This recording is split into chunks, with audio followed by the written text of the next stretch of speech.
For the time I've been here, I've interacted with many of you in the health sector. We have a health system that works. And you guys, when we form a new administration, we rely upon you to come and work with us and help us put in place a working healthcare system, a replica of what is happening in this great nation. You guys know it, you have done it. And you are the guys who are driving the healthcare system here in the US. Most Kenyans are in the health sector, true or false? And you guys, we have a lot we can learn from you, and you can come and assist us. Matters education, Mwai Kibaki, that great economist, the third president of the Republic of Kenya, who left a rich legacy in Kenya of free primary education. All that has been destabilized, and kids are at home. Money meant for free primary education has been stolen by William Ruto.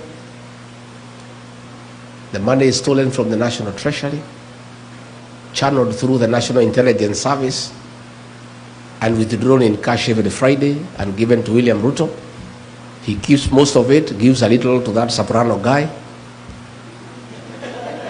to go around the country bribing voters. And that is all that is happening in Kenya. Every day they carry cash in helicopters. The other day they were in a place called Bobasi in Kisii. There were 16 helicopters. They were almost having an accident in the air because of the sheer number of helicopters. The cost of the event is 3 times what they are giving, because a helicopter is $1 million shillings. 16 helicopters is 16 million. This is money that was meant for education. Kids are at home. University education, we had a beautiful program called HELP,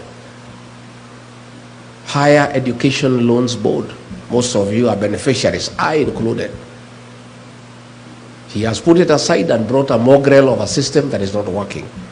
Most of our kids are at home. They cannot access university education. The economy has come to a standstill. Pending bills have not been paid for 3 years. People who did work for government are being auctioned. Unfortunately, even when their properties are being advertised for sale by public auction, they are not being sold because there is nobody to buy. Nobody has money. Overtaxation. Too many levies. The pay slip has been raided and made dysfunctional. So there is huge outcry by the middle class back home. And all these things we need to fix. But the most annoying is the violation of human rights, that nobody can say anything about what is going on. If you say something, a Subaru comes and picks you up and you disappear. Young people are being abducted and taken to court on trapped up charges of terrorism, despite the fact they have committed no crime at all. So that's the situation back home, and that is why I and others have joined hands with the people of Kenya to say that we want to have a change in government, and we are working on it, and it's going on well, only that is a little bit too far away. I've listened to that moving story of Anthony Mbuthia, a survivor of the Kiambaa Church.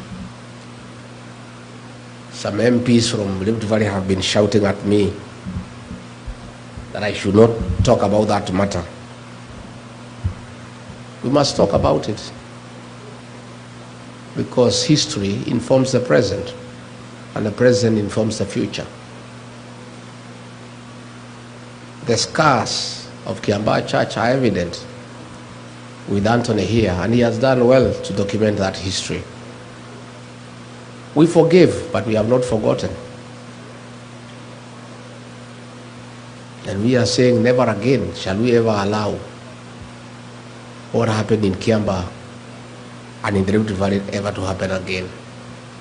Kenyans must be allowed to make their choices freely on who is to govern them, who is to lead them, without any reprisals from anybody for whatever reason. As we seek that change, Where do you come in? You guys, you don't know. You have such huge influence back home. The fact that you assist many families, you have a lot of influence. I want you to help us by talking to the people of Kenya and asking them to stay focused, not to be intimidated, and to join us in electing a new government.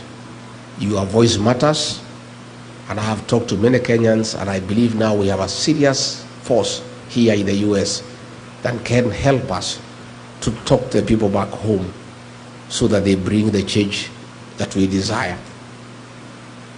Again, we want you, yourself, to vote here. At least we have a voting station here, isn't it? Yeah. And I know we are going to lobby IBC to open more stations because it's very expensive to vote here because we only have 3 stations here, Washington and New York. And we need to persuade the IBC that Kenyans in diaspora too have a right to participate in deciding how they will be governed. But those of you who are near the voting stations, please register as voters. But help us too by talking to the Gen Zs. Kevin has put it very well. There is burning urgency for change so that we can deal with unemployment for our young people. We intend to focus on manufacturing and cottage industries as a way of creating employment for our young people and widening the tax bracket. And the way Kevin has said, they are very strong on the social media platform and they want to unite, not to divide. And he says clearly that work must